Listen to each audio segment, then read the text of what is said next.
Okay, so thanks for joining the second lecture. So I'm super excited. Yeah, the box is here, the cat will come too. I'm super excited about giving those lectures now online. I really hope that every one of you is home and safe and you can work and learn from home.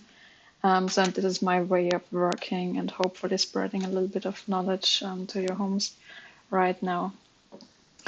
Um, So today, this second lecture is again in a similar format than the last lecture. I want to give you an overview of selected topic of game development. There will be always also reminders of the last lectures. And yeah, we will have a lot of things to discuss. And we have a first guest lecturer. Hopefully everything works out fine. As you know, the entire situation and the entire setup is also very different to me. So please be patient. Okay, good. So let's start with the lecture. I already lost the slides. Nope, I still have slides. There we go. There we go. Good. So again, if you want to tweet about the course in general, if you want to share game dev related stuff to us, to the students, just who is here from the students? Can you quickly say hi from the Graz students? And there are all the course details online too. Oh, so many students, fantastic. Hi everyone, hi. Oh, and the cat is here too, just in time for you. The course details are on gamelabgraz.com, and if you're not a student and you still want to contribute by showing off your work or doing some of the assignments with us, please feel free to use the hashtag and we can spread and see it anywhere. Good. Just as a reminder, the lectures are happening every week at 6:30 here online on Twitch. We don't know yet for how long. And we always start with a game discussion because there's always a homework from week to week to play a game, and then we discuss it here a little bit. So what was the game from last week? After the game discussion, we also have a TDC talk discussion. So every week I would recommend one TDC talk to watch. This is not something which you sort of have to do. I will give a summary afterwards from my perspective, but again, it's a nice thing if everyone is sort of on the same page on that. And yeah, then I will give some selected topics, sort of the main lecture, and then I will try to have a guest lecture also every week. Let's see how this turned out. Yeah, so folded. Oh, yeah. Let me quickly click on this link before we continue. So all of you can recommend 3 games for every week. If we go to this link. Something is happening. Not sure where, but something is happening. Never click on a link in a slide. Oh, there we go. Haha, we're fine. Good. So what you can see here is this sheet of all 3 games or games which have a free demo available to it, so that we can sort of try to play a lot of free games and discuss them afterwards. Good. And you can make a voting here. So all the ones with a lot of stars will be added to a voting on Discord. Then you can vote for the next game, which we should discuss. Good. Back to the slides. So the first game, the first homework was Folded. Folded is actually a very interesting game. Probably not as a game itself, but as a project. So as you all know, with the coronavirus, it's still hard and difficult to find a correct way for treatments, and one of the puzzle pieces, pretty much, is that you need to learn or find interesting antiviral protein structures. And in this game, you are actually able to use those puzzle elements, and to create your own protein structures. And those with the highest core, which means that they're the most complex ones, are actually then looked at by professional researchers, and whether or not this might be an actual benefit for the research. So this is actually really great. Um, who played this game?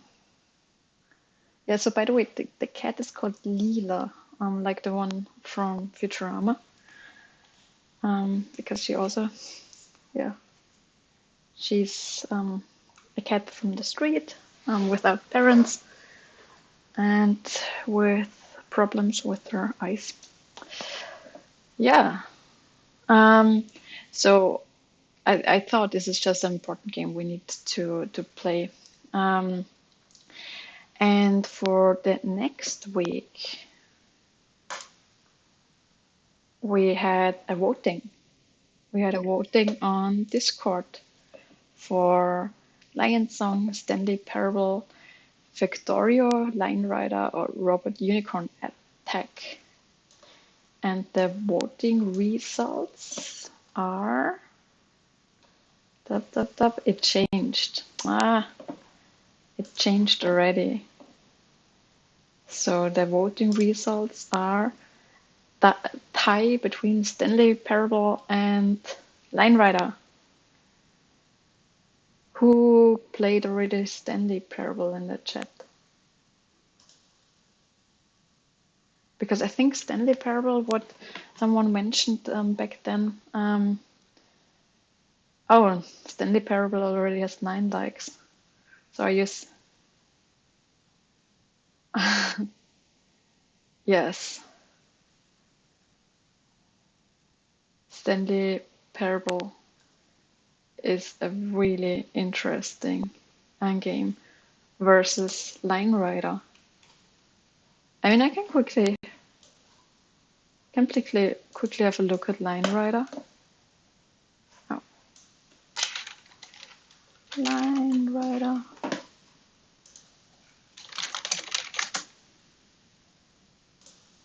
That's an easy one.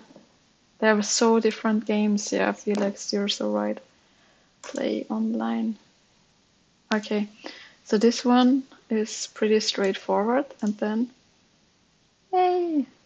Oh, or not. Okay, maybe... Okay, I just made a decision. Let's go for Stanley Parable. So for next week, please, everyone, let's look at Stanley Parable. I just made a non-democratic decision. No, but also we had more more votes for Stanley Parable, and I know I can play that game. Good. And let's discuss this next week. So apparently there's either a free demo or even an entirely free version out there right now. Otherwise, it wouldn't be in the list. And we talked about this last time, and it is indeed a fantastic game. So Stanley Parable it is. Evil Line Rider. Good. And as the next part of the lecture, we have the TDC discussion. So the TDC talk we wanted to discuss for this week is called How to Make and Self-Publish a Game in 12 Months by Matthew Bilione. Here again is the it's a link to the video. It's a really lovely talk. So if you haven't, I still recommend to watch it. I'm also curious. Anyone in the chat had the chance to watch the talk? or maybe has seen it even before. Just need to handle a few windows. Nope. It's a really good talk. It's weird. I sort of watched it in double speed, and it worked pretty fine. Okay, so Matthew talks about how they came up with. So basically, let me start from the beginning. I'll try to give you an overview in 4 slides of the whole talk. But again, there are so many small pieces still which you can learn by watching the talk. So I'll just give you an overview. Matthew and I think some of his friends or colleagues, they wanted to make a game, and they had spared enough money. They have saved enough money to be able to build the game by 2013-ish. And they just quit their jobs and thought, okay, we want to make this game, we have a cool idea, and we want to make this happen. But looking at the money and looking at the time and everything, they found that they have just 1 year to make this game happen. So basically, they quit the jobs and took 1 year off in order to make this game and see this game development company project and game development project as a 1 year trial, let's put it that way. And they made a fantastic game within this year, which is called 1849, and it was released 2014. So again, 2013 they quit the jobs, and it was released in 2014. And let me go to the next slide. So here are some aspects which I found interesting from his slides. So he mentioned that 3 major aspects were really important, which was the preparation before starting the development process, then the self-marketing, and self-publishing. Anyone in the chat has played 1849 or heard of the game?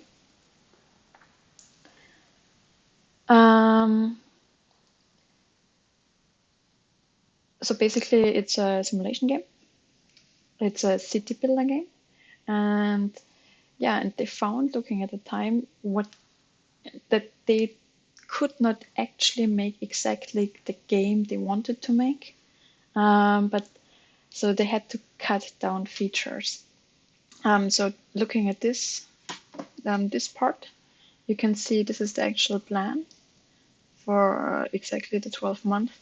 This is how it actually went. So this is actually really good, really close. And the most important aspects were starting at the very beginning and doing a process which they called it swag scheduling. So they called it stupid wild ass guess. They referred to something from Microsoft, but I'm not entirely sure if this really works.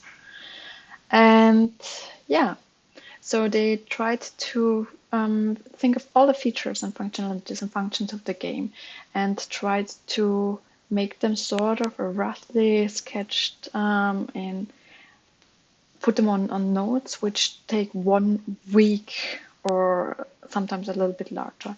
So it's really hard, especially if it's your first project, to really be precise about that. So they went with a lot of gut feeling, and nothing was really precise. And then they tried to annotate everything with actual costs. And and also the benefits of having those tasks. And then also with the risks. So at the end of when you have your entire plan, and you say, okay, that's 12 months, you'd still need to multiply to a specific extent because of the specific risks. Good. And this is very similar to sprint plannings, for instance. This is also where you would sit together and for the next sprint or for the entire project, you would try to figure out what are the most important tasks. Then make ratings between 1 and 3. 1 is a must-have, 3 is a nice-to-have. 1 means you cannot ship without this feature. 3 means, this would be nice, but it's not necessary in order to ship. So this was this swag scheduling, very roughly, but still good enough apparently. And then they went through a process which they called butchery, and butcher early and butcher often. This means that you really need to figure out, okay, here these are all our tasks, but at the end they saw, oh no, this is now a 14-month process instead of just 12 months. So they needed to cut. And this feature, for instance, was the multiplayer mode. Obviously, a multiplayer mode takes always a lot of time. So this is where they started to cut. And another very important aspect they mentioned was risk management, and really try to reduce risks if you're already very short on time. And in their case, they wanted to avoid fancy tech stuff as a main risk. Obviously, they also described aspects such as hiring process is a very difficult aspect, especially if you're just developing for a year. If your schedule gives you 1 year, then this might be a little bit challenging to find good people. So sometimes it's also good to find people you already worked with. Working with an accountant absolutely helps. And then as soon as they started developing, they wanted to build a community very, very soon. So they started, I think after 9-ish months or so, they started with community building tasks. What they found, I'm just saying the talk is from 2014 or 2015 anymore. I'm not entirely sure if this still entirely applies to nowadays. And yeah, what they found that building communities from scratch, there are many tools out there. So Facebook, for instance, and they found that Facebook is very useless for building a community. Twitter is okayish, and then there's Reddit. And Reddit can be very useful, but can be also very dangerous. So you need to sort of find a good balance between what tools you would use. So I don't know what works for you. I personally like Twitter a lot, for instance. So he also mentioned in his talk that Twitter was a very great resource to outreach to PR. So a lot of journalists and a lot of PR is on Twitter. So you can absolutely make your game seen there. He also explicitly mentioned Screenshot Saturday as a good thing. So please, everyone, use Screenshot Saturday. And again, in combination with Theo Game Dev, that we can see and promote it too. And yeah, so something which is also very, very important is mailing lists. So we had a really good talk by Philomena about in Graz, I think 3 years ago at the Game Dev Days. The talk is still for free online. And she also mentioned about ideas for community building. And she also mentioned that building mailing lists is one of the most important things. You wouldn't think of that. But actually, so as soon as you show off your game somewhere, for instance, at a conference or at some sort of expo, always have a mailing list next to you where people can just subscribe. I'm just reading a little bit of the chat now. Sorry for the short break, but I just saw that Stanley Parable is not free at the Epic Games launch anymore. That's a pity.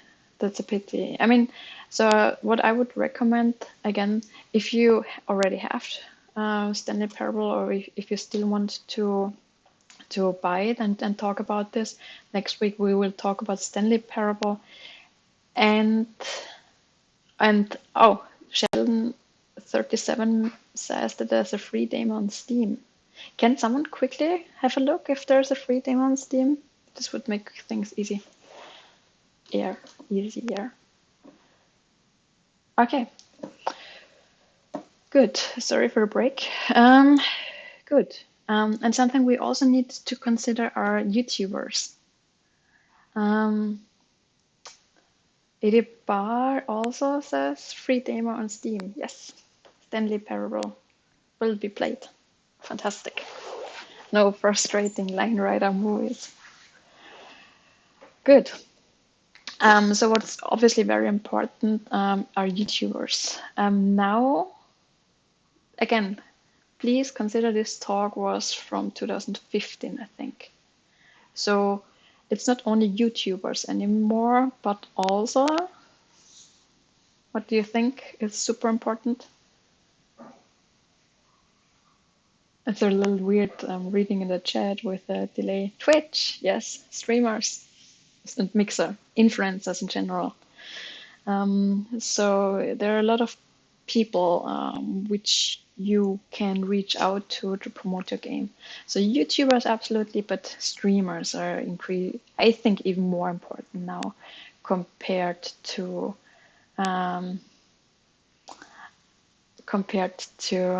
so sorry, I was just reading the Mixer comments in the chat. Yeah, we don't talk about Mixer on Twitch at the moment. It'd be weird. Good. So it's very important that you get your game out there to people who actually play it. And what he mentioned in his talk, when this is something which I really liked a lot, that they even use it as an educational process. So they would send early access keys to streamers or YouTubers back then. And they learned quite a lot by watching them, how to interact with the menu, if the user experience already fits and so on. And they were able to improve the game, but still build a community around the game. What they also did, and this is what I find very smart, and depends obviously on the type of game you're making, they also got in touch with the real press, how they called it. So that this means like the local newspapers, for instance. So if you're making a game which is set in Austria, for instance, and has a very Austrian content, why not talk to the Austrian news about this, that they promote this game with the Austrian context? And they had a few local cities they were talking about, so they sent their game and some PR letters probably to the specific cities and the city-specific newsletters. Yeah, good. Obviously, as soon as you have a decent community, they found that their community is different than the traditional Steam early access community. So as soon as you put something on Steam, the Steam community tends to have a little bit of a higher expectations towards polishment of your game. Good. And last but not least, shows and expos. So I don't think for them it was really useful, but in general, shows and expos can be very useful, depending also on the game type, depending if you also go to meetings and so on.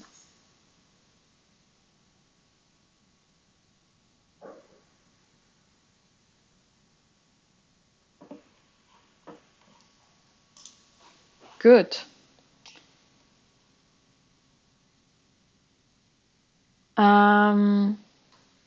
We talked about early access, we talked about expos, and of course, if you have a VR game or something which uses a giant sofa as a game controller, I have this image in my mind because this was one of the GDC games last year where the controller was a giant sofa where you had to jump onto and stuff like this, whatever. But now it's also about how to, once you have your community, once you have a game, once you have your community, how to get your game out there. And one obviously fine way is to self-publish. Of course, it is nice to have a publisher, but you don't need a publisher if you don't have one. You can always push your games out there. So self-publishing, they talk about a way of self-publishing onto several platforms. So what they did, they published their game onto PC and mobile, and on mobile on iOS and on Android. And they were really, really successful and happy with this choice, but it was also difficult. Why is that? Because especially because of the prices. Because if you publish a game on the PC, people are sort of willing to pay more. If you would play the entirely same game onto a mobile platform, like on Android, nobody would pay $60, let's say, for that. So on Steam, the average you would get for a game is usually way higher, and people tend to want to spend way less on a mobile platform.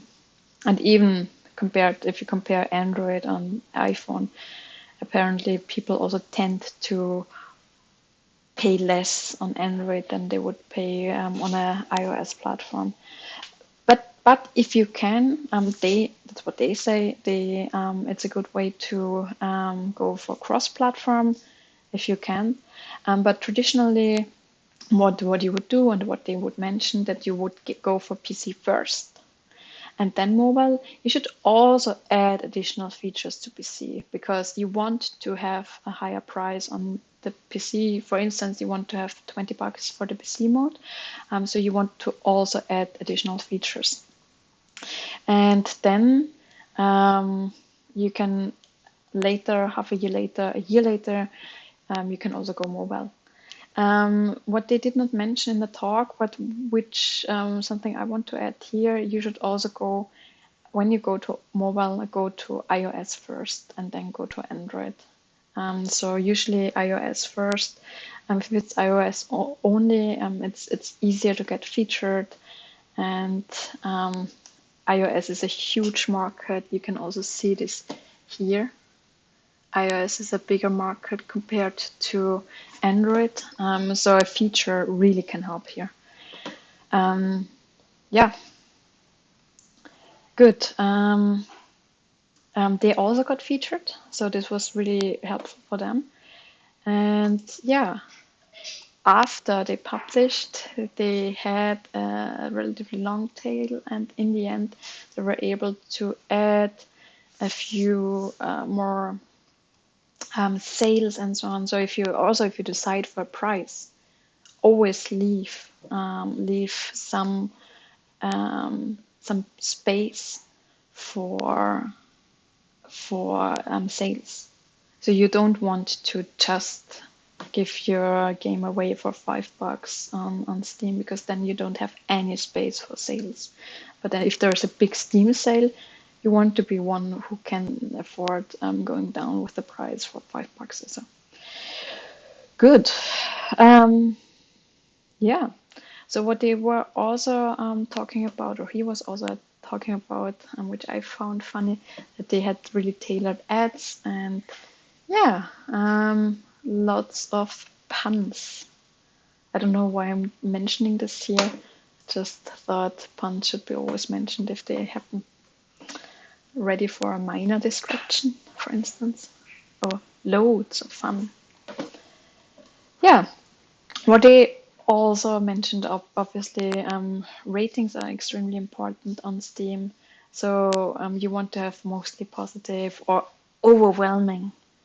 So the medium ratings are usually not really good for selling your game better. And yeah, and obviously localization. So also this description on Steam.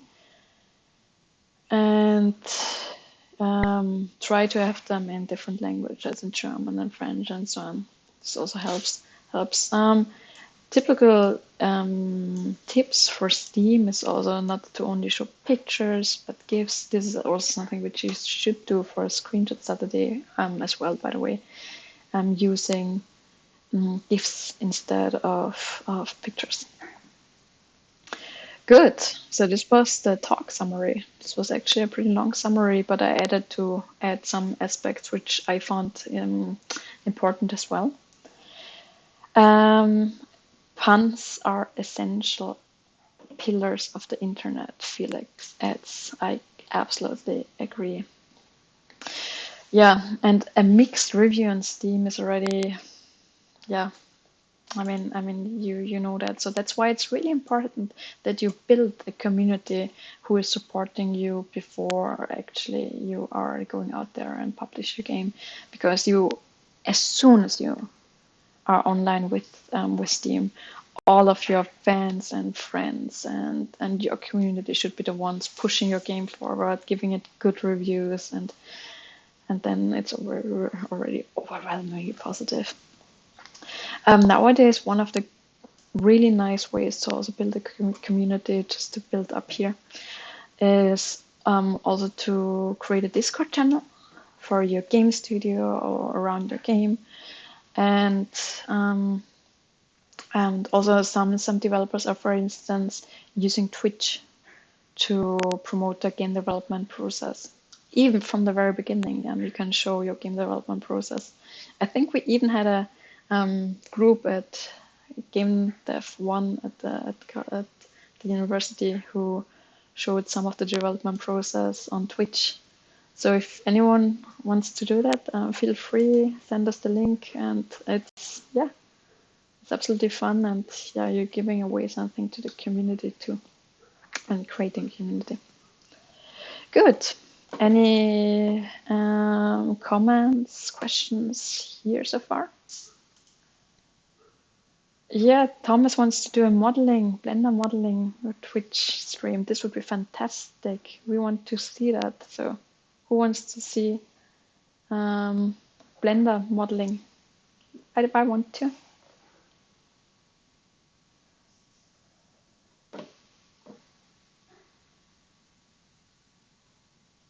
And absolutely keep the recording. Yes, we want to see Blender. This was already a democratic decision. Good.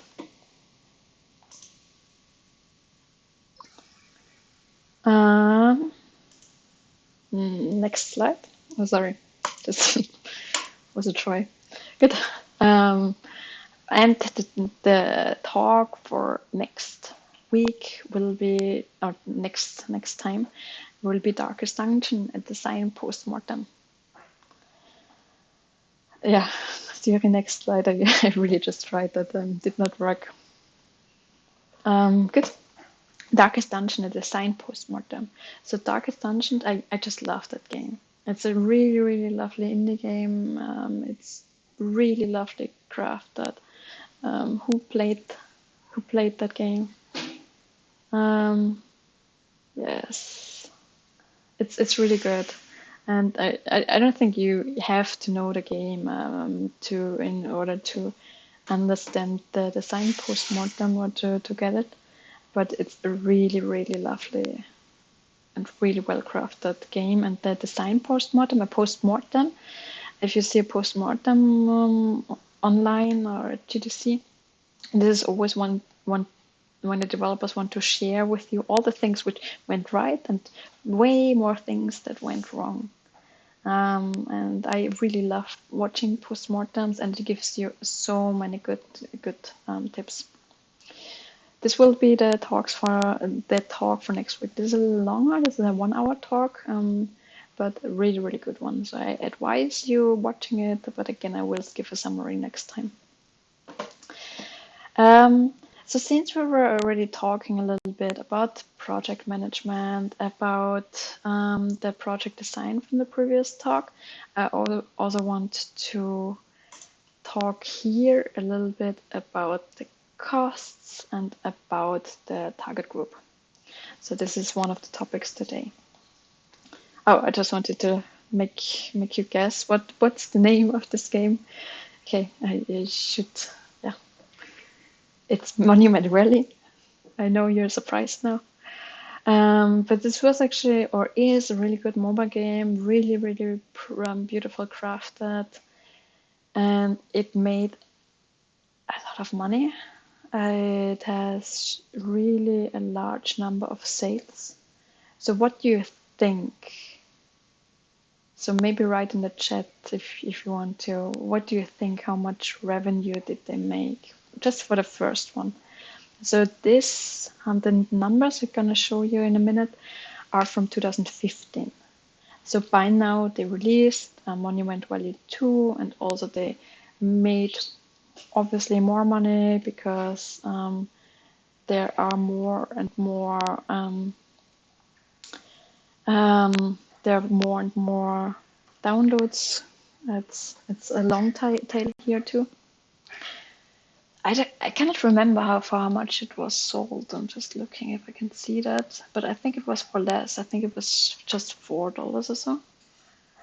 Monument Valley 2 is free, so probably it's a free-to-play model by now. And it made 6 billion of revenue. And yeah, this was a lot of money. This was a lot of money within a very short time. So the official sales until then, again, old slides, 2015, or new slides with old material from 2015, and it was launched in 2014, and we have almost 6 billion of revenue. And what I think is the most important aspect here, most of it was sold via iOS. So iOS is really important. If you develop for mobile, you should really go for iOS first. So iOS is a really, really big market for mobile games, and apparently iOS users tend to pay a little more, and also more often for games than Android users. Felix mentions at the moment €3 on the Google Play Store the game. Yeah, so they did made a lot of money, and if we look at the revenue over time, here was the huge release. So this was the highest peak. This was the Android release. Still a peak, but nothing compared to the iOS release. Here they won the Apple Design Award, so they probably got another feature or something like that from Apple. Oh, there was an iOS sale. So every time something specific like a sale or a feature happens, usually the sale really grows. Here was a Google Play summer sale, so you can compare the iOS sale to the Google sale too. And here they have, I think this was an add-on, or the Forgotten Shores. And Christmas market is big, even on mobile. It's so interesting to see. Pooh's mama mentioned that Monument Valley worldwide revenue climbs to over 25 million from 2018. This is huge. The question in the chat is also if they did charge the same for iOS and Android. I don't know, to be honest. I assume, even though some games are a little cheaper on Android. Again, similar thing to Steam. So Steam, even though it's often almost the same game, developers would often charge more on Steam compared to a mobile version, because mobile I don't know, this is I think just something the psychological aspect. As a mobile player, you tend to not want to pay as much as you would do for a PC game. It's weird, but that's how it is. Oh, no, spoiler. How much do you think the development costs are? Oh no, I just spoiled it. So, wow. Again, it's a mobile game. What do you think would it cost to make a mobile game like that?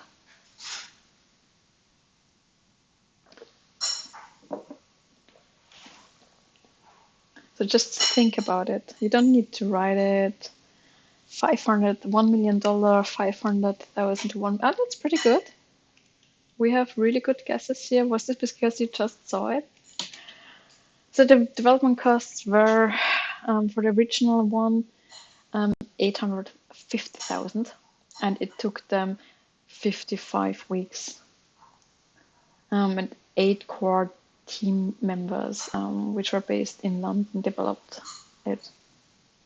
Yes, it is over 9,000. That's true. No, so it's a huge number, 800,000, 850,000 for a mobile game. So just to give you some numbers that you sort of have an idea. There are unfortunately not so many numbers out there, but over the time of this lecture of GDD2, I tried to give you pieces of different development costs versus revenue numbers. Again, this is unfortunately a number which many people tend to not share so often, but there are still numbers out there. So I'm going to try to share and spread sometimes these with you. Because obviously, if you want to develop a project on your own, you sort of need to know how much it could cost developing such a game and also how much it could make. Good. I also want to share some numbers because today is also a number day about the Austrian landscape. So this is how it looks like in Austria. So as you know, the Austrian game development landscape is relatively small. So just a second.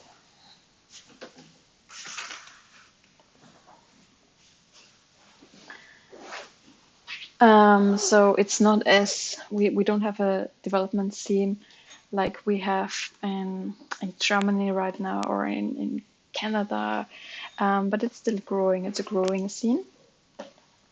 So give me some numbers to you, just because many of you are living or developing Austria, that you sort of know the environment.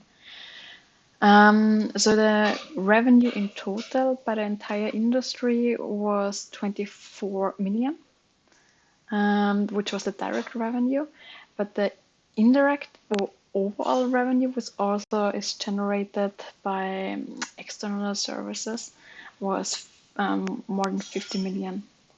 In Austria, back then, we had 87 companies and 407 developers.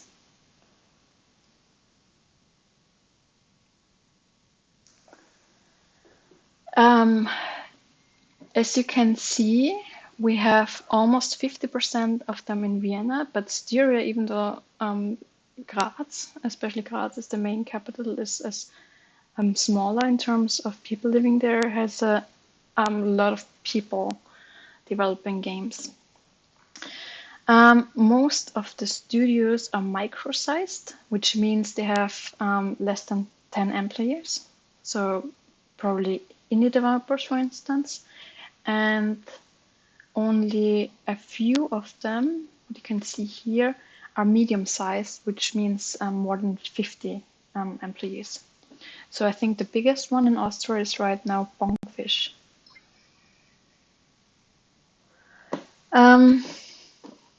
Yeah, here are some statistics. And something else which might be important, if we look down here, in the last 3 years, almost 200 games were developed. Most of them for PC or for mobile devices. Again, this is what developers in Austria made, not what is the demand. And the funding, most companies were self-funding or got funding from funding programs. So especially in Austria, there are so many opportunities like AWS and SFG, FFG, which can help you funding your game projects in Austria. Okay. And I also want to talk a little bit about another report, which I forgot to talk about last time, which is the ESA report. So I tried to open the document for the last lectures. What are the percentages? I think, oh, let me quickly look what are the percentages.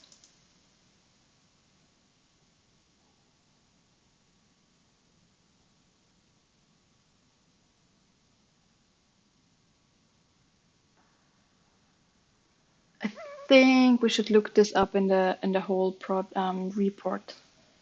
So if you go to the report, Eddie Barr just posted, you should be able to find the numbers and the explanation to that. Okay, so the next report I want to talk about is the ESA report. I already added some facts, but let me quickly go to the slide set directly. Here we go. Good. And so this is the essential fact report. And this is done every year by the ESA, the Entertainment Software Association, which is an American organization, trying to bring together data about the games industry and to help game developers, especially the big ones, EA, Ubi, and so on. They're also organizing their three, and every year they're making this report with all the data which is relevant. And what we can see here is 65% of American adults play video games, and the average age of a gamer is 33 years old. If you look at previous reports, you can see how this is growing every year. Like 4 years ago, it was probably 29-ish or so. And it is said that the sort of gamers sort of grow up. Sounds weird, but the numbers are getting constantly higher. Almost 50% are female, so it's not like it's only men that playing games. That's not true. So it's almost 50-50. And in 75% of Americans have at least one gamer in their household. This is an American-only report, so it's very unfortunate, but we don't really have those numbers for Europe in general. We have similar numbers for different countries. So this is a very good representation, and it's also different in Asia. But this is always the most regular and most complete report, so that's why I'm showing this to you right now. And yeah, it's very unfortunate, but we don't have something exactly like this every year for Europe. And what I really like to see here, that gamers are very likely to have a creative hobby and like drawing, singing, writing, and playing a musical instrument, even more when you compare it to the average American. Good. The most common devices for video game playing, 60% smartphone, 52% PC, and 49% dedicated game console. Most popular game genre, 71% casual, 53 action, 47 shooter. Good. I will skip a few. Again, please take your time and read the whole report online. I'll put the link into the chat too.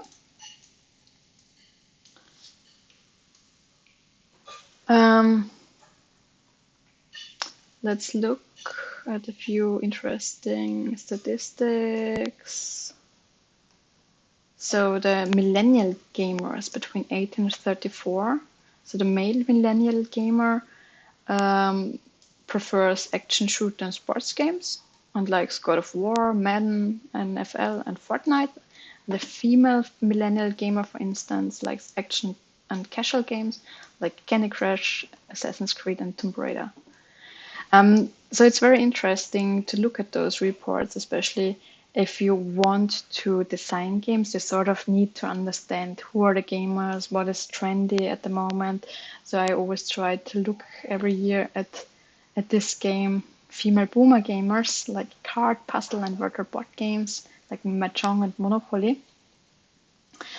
So that's very interesting to see, and obviously also how much money are they willing to spend. So the top 20 best-selling video games for 2018: Call of Duty, Red Dead Redemption 2, NBA. Where's FIFA? FIFA is 14. American statistics. So this would be different, I suppose, in Europe. GTA 5. This is every year, this is in the top 10. God of War, Far Cry, Spider-Man. This was a really good game. Minecraft is probably also always still in the top 15 or so. Mario Kart, Assassin's Creed is always Assassin's Creed every year. Yeah, so there are some statistics. Good. Feel free to browse through the report. It's always very interesting to look at. I summarized some of the most interesting things also in the slides. Oh, I skipped those slides. Best-selling video games, super genre, action games and shooter games. They take a lot of.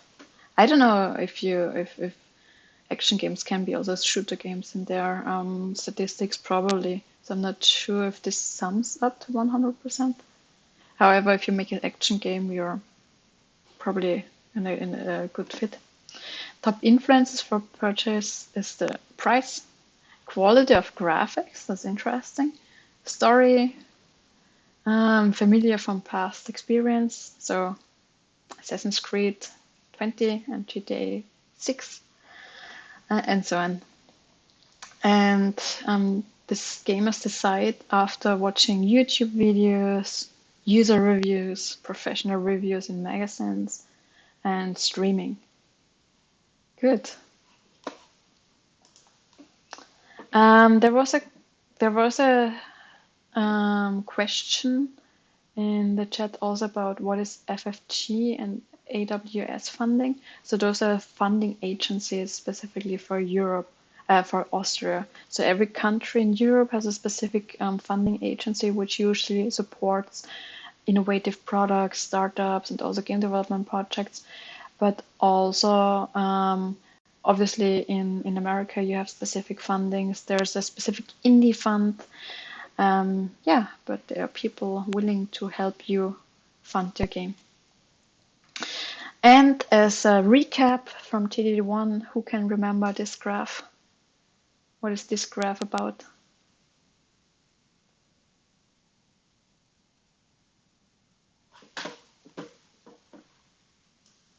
Just taking a little break. Yes, the gamer types. This is the battle gamer types. So just as a very quick recap, when you design games, you always need to consider that every one of us prefers different ways of playing and different parts of a game and different aspects of a game. This is the most simple representation of gamer types. So there are way more complicated and more better models out there already, which are back from the psychological point of view. But this still is a very, very good idea that you keep in mind that every one of us likes different ways of playing. So I want to give a recap of battle schema types. So he observed players in multi-user dungeons very, very early already, and he found that people tend to enjoy different aspects of a game. So in a multi-user game, you can.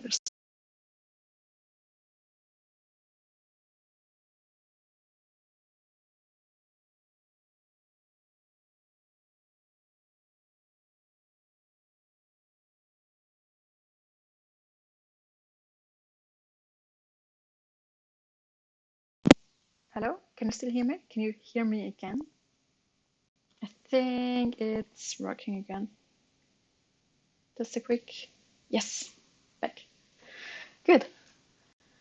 Um, so, so depending on how you interact with the environment or with other players in the environment, there are different player types. So for instance, if you really like to interact with other players, if you like to make a group, work on quests together, and so on, then you're a socializer. I'm not sure if you heard it. Think of World of Warcraft or Guild Wars, for instance.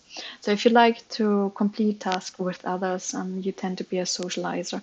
If you just enjoy a game like Skyrim, just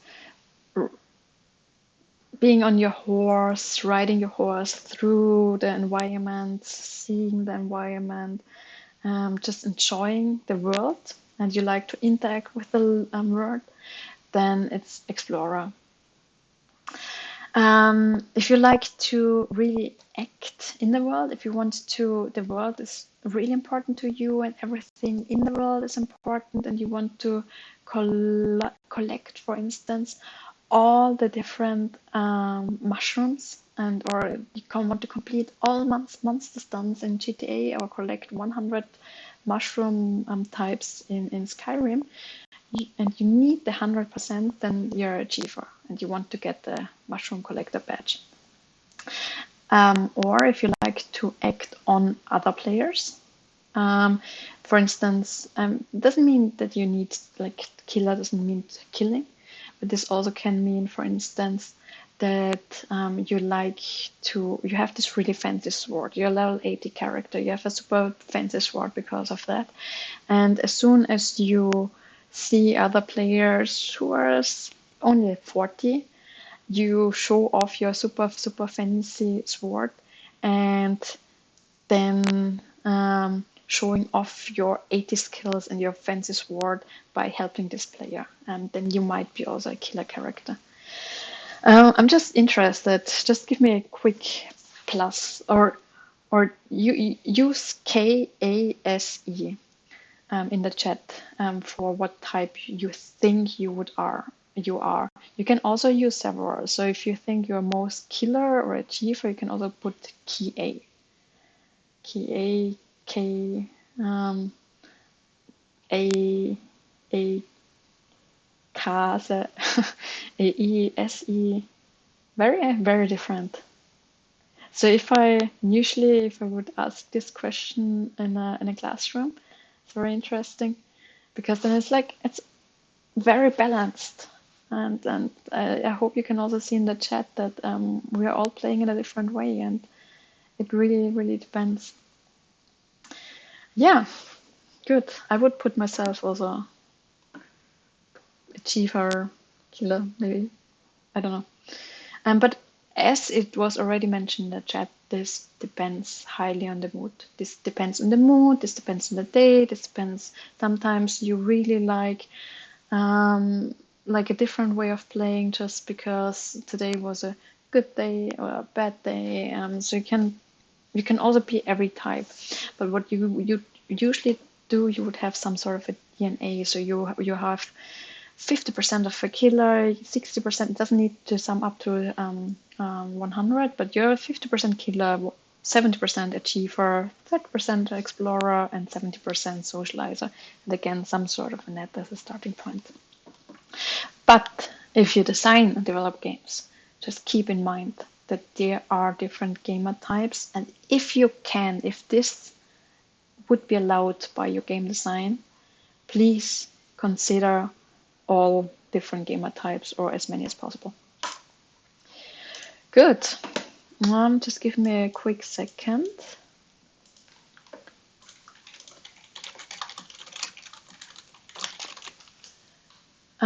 So for the second part, I also want to quickly walk you through an entirely different topic because of homework.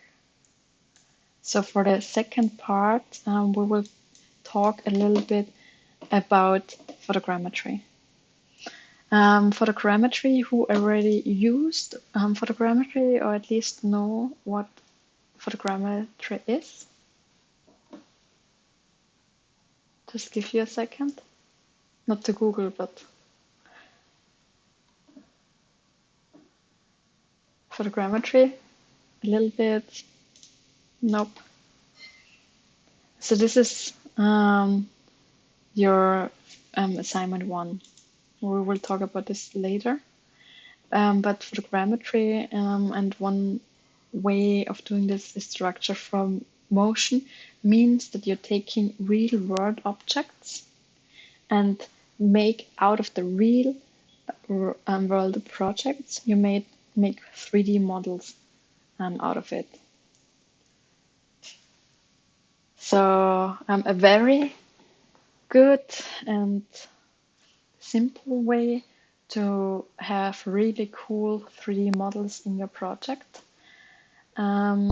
It's obviously not the perfect way. Cat movement. It's because otherwise all games were just made out of photogrammetry, but it is a very interesting and effective way to make cool assets for a game too. And some games, for instance, were entirely made out of photogrammetry models, like Star Wars wasn't it Battlefront? The Battlefront. Star Wars Battlefront was entirely made with photogrammetry models. And there's one of my favorite, yes, Battlefront, thanks, Snock. One of my favorite GDC talks is the Star Wars Battlefront talk, showing how they made this. I will put this online too as a recommendation to watch. And yeah, so the following slides are based on, there's a really good blog by the Unreal Engine. There's from a software which I also recommend to use, which is called Argisoft Photoscan. There's a really good blog, and a colleague of mine, an archaeologist called Peter Jensen, also put together some fantastic slides. So the following slides are based on that. So structure of motion, I think I need some light now in my room.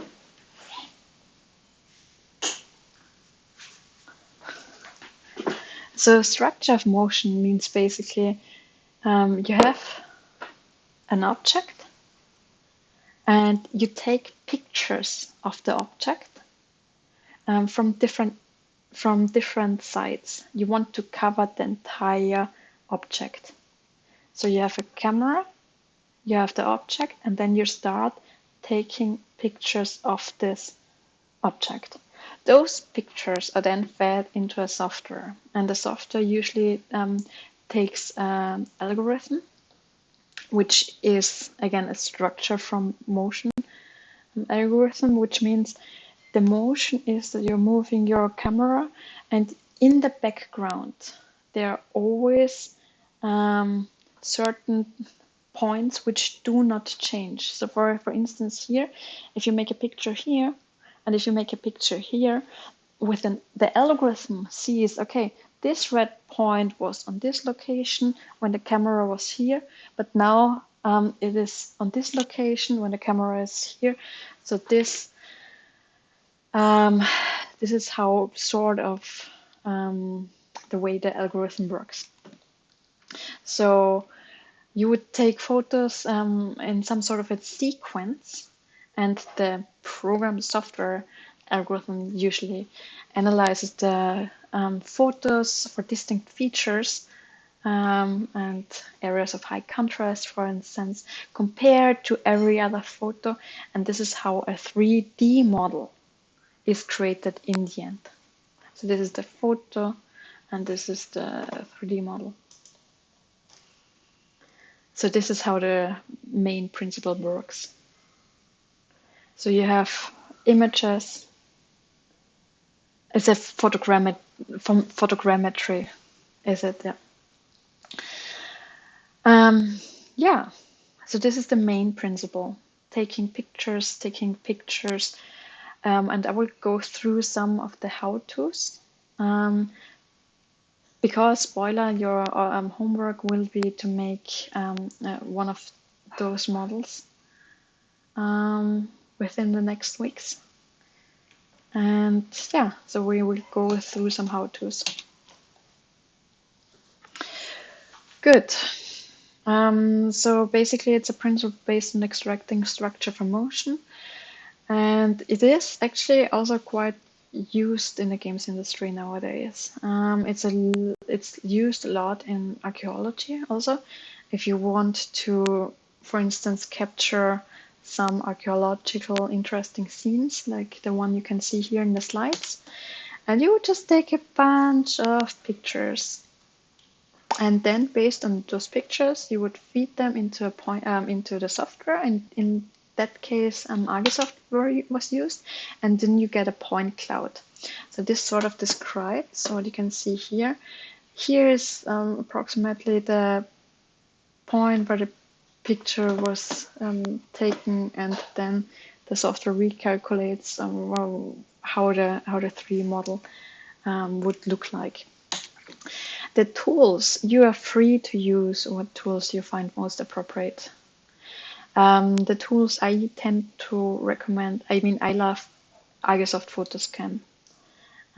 There are usually licenses, Mushroom. Okay, so so back then when I started with Photoscan, there was basically only Photoscan and FSM, Visual FSM, but it sort of became more and more popular, and then there are more and more apps which you can also just use for your mobile.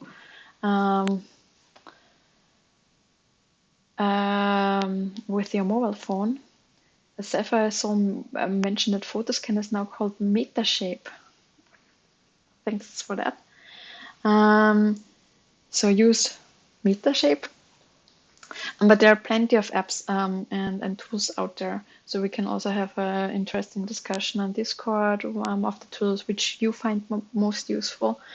And yeah. MeshLab is afterwards a program, a software which you can use afterwards also to manage point clouds and to simplify. Autodesk Memento and so on. So there are small differences. So for instance, Photoscan, which is now Metashape, uses different algorithm like Visual SFM. Visual SFM is open source, however, but little difficult to use sometimes. And Photoscan came with a free license for educational use. So you can try to get such license if you want to try that with a more professional setting. Good. As an equipment, if you have a DSLR camera, this would be obviously very fancy. It would be also recommended if you have one. If you don't, obviously nowadays cameras on a smartphone also work very nicely. It's very unfortunate that we cannot borrow you any equipment right now in the current situation, but I'm pretty sure that you can use for this assignment, you can pretty much use any camera on a mobile phone, or if you don't have a mobile phone, maybe an old digital camera and so on. So I'm pretty sure everything works. If you happen to have a DSLR camera, this would be a very good way. The best way would be using a digital camera with 5 megapixels or more. Please do not use any fancy fisheye or so on, just because you all of a sudden have more object. It's really important that you keep a fixed distance, as Cento Core already mentions. Everything should be as fixed as possible. The fixed distance between the object and camera, it should be sort of fixed. Obviously, if it's 3 meters or 1 meter or 1 meter and 10 centimeters, it's not really a difference. So the software is pretty smart, but 3 meters and 10 meters might make a difference. Yeah, if you have a tripod, this would be a good way to use it for, because then you're not shaking. Everything which is shaky, which is blurry, obviously is not good. No flash, because the way how the algorithm works, again, it looks for distinct features. And as soon as you add a flash here, all the distinct features such as shadows on an object, are removed. So if you used to have a shadow here, and this would be the distinct feature, and then you add all of a sudden a flash, the distinct features are gone, and also the background changes constantly, so don't use flash. You use as stable settings as possible. It's recommended to use rotator, maximum resolution, low ISO settings, because ISO usually adds additional noise. And if you have a very slow shutter speed, sometimes the images can be blurry, so don't do that. In terms of settings for scenes and objects, yes, Eddie Ball already mentioned no reflective, translucent, or glossy surface. So what happens if you use a glass like this? If you take a picture if of a glass, obviously it changes all the time. So depending on the algorithm, obviously, but so for instance, since it's reflecting here or since it's translucent, the algorithm really has issues finding the distinct features. So this is really difficult. If you have a shiny skyscraper, for instance, one way what you can do is to for instance, wait until you have a very cloudy sky, because instead of the reflections, then maybe you have the clouds if they're not too fast or so. Good. Yeah, good. No moving objects, cats. So I mean, I would love to see 3D objects of cats, but it's very hard to capture cats if you don't want to have 3D models like sleeping cats. Yeah, and this is usually the process. Again, as I just described it, you would take an object like this, and you would take yes to cats, but they would need to stand still for a pretty long time.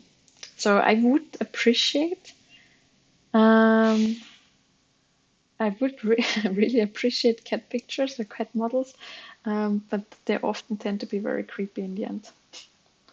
Okay, so if you have a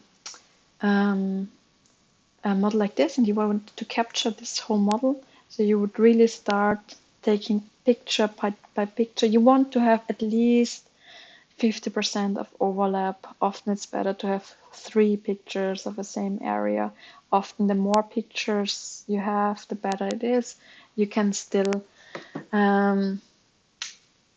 yeah, you can absolutely still make more pictures just to make sure you have enough pictures, and then remove some of the ones which do not work.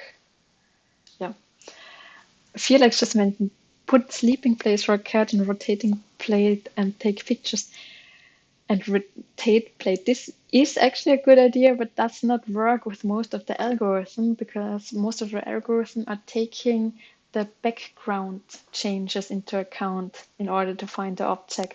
So as soon as you would just rotate the object, the algorithm eventually does not work anymore. Again, depends on the algorithm, but most of them do not work. But nice try, nice try. Good. Yeah, if you want to have the top of the object, also make pictures of the top of the object. Okay. If you want to make, let's just pretend it's a huge house. I mean, you should not go outside anyhow. So, but still, in case you want to make a picture of a front of a house, for instance, you also still need pictures, and you make pictures like this, but you still keep them always. You're not changing the angle at all. So you really just go step by step and making pictures with the same angle towards the front of the house. Okay. Yeah, usually, I would ask you to go outside and take pictures of interesting monuments or so, but now it's really about interesting objects in your house, in your apartment. Good. We already talked about this. So correct way for a facade is to move. Good. What you should avoid. This is already talked about in the chat quite a lot. Shiny objects, mirrors, moving objects, transparent objects. What you can do if an object is really flat, if an object is really flat and has almost no structure, what you can do is to add some shadows artificially, like you can see in that picture. So this way you can still have some interesting structure the algorithm can work with. So, and also in case you at some point will make pictures outside, always remember that the earth is moving. So often people make pictures and are very careful and take half an hour to make an interesting 3D model out of a monument. But again, the algorithm works with things like shadows. So the earth is moving, sun is coming from different directions, and so the shadows are moving as well. So you sort of need to be fast. Okay, good. So any questions to photogrammetry?